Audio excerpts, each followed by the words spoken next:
passer tout de suite à la préparation de la recette.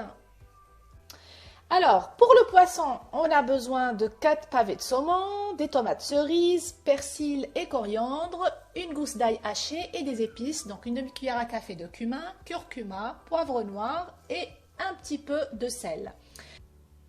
On a besoin d'huile, d'une mesure de riz, 2 mesures et demie de bouillon de poisson ou de légumes, un poivron vert coupé en petits morceaux, un oignon haché, une gousse d'ail haché, persil et coriandre, des épices, une demi-cuillère à café à chaque fois de poivre noir, d'ail séché, de paprika, de la cardamome et une demi-cuillère à café pareil de cumin, de curcuma, de gingembre.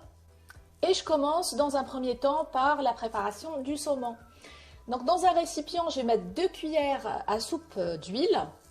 Je vais ajouter la coriandre avec le persil, j'ajoute l'ail haché, j'ajoute ensuite les épices. Et en fait, je vais bien écraser le mélange pour faire ressortir en fait tout le jus.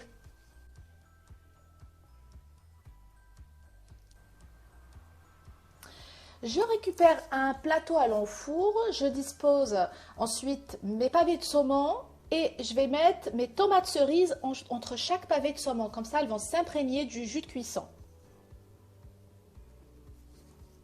Ensuite, je récupère le mélange d'ail, d'herbes, d'épices, etc. et je vais badigeonner mes pavés de saumon. Et j'ajoute un petit peu d'eau sur les côtés pour éviter que le saumon soit sec au moment de la cuisson, hein, pour avoir un saumon plus tendre. Voilà, j'enfourne pendant 20 minutes environ à 220 degrés. Ensuite, je passe à la préparation du riz. Et donc, dans une marmite, je vais mettre 2 à 3 cuillères d'huile. 2, c'est très bien, hein, ça suffit. Je mets ensuite l'oignon haché. Je fais revenir un petit peu. J'ajoute ensuite le poivron coupé en petits morceaux. Pareil, je fais revenir un petit peu. J'ajoute le persil et la coriandre.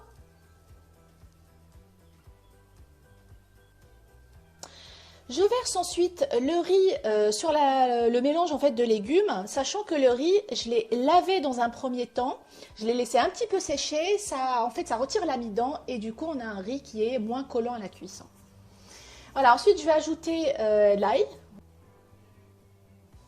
et les épices. Et je mélange tout ça et là déjà on commence à avoir une jolie couleur de riz.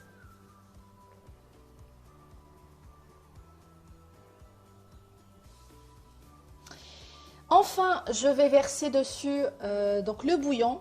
Donc c'est soit un bouillon de poisson, soit un bouillon de légumes tout simplement. Moi c'était un bouillon de safran, goût safran. Et on n'oublie pas, c'est 2 doses et demie. Donc c'est une dose de riz, 2 doses et demie de bouillon et vous avez une cuisson parfaite au bout de 12 minutes. Une fois les 12 minutes écoulées, si vous choisissez du riz basmati, vous laissez votre marmite couverte, comme ça vous avez un riz qui se détache facilement. Et voilà, la préparation est maintenant terminée. Donc j'ai dressé l'assiette, j'espère que ça vous a plu. En tout cas, c'est très bon et c'est très joli visuellement. Alors moi, il ne me reste plus qu'à vous dire à très bientôt pour une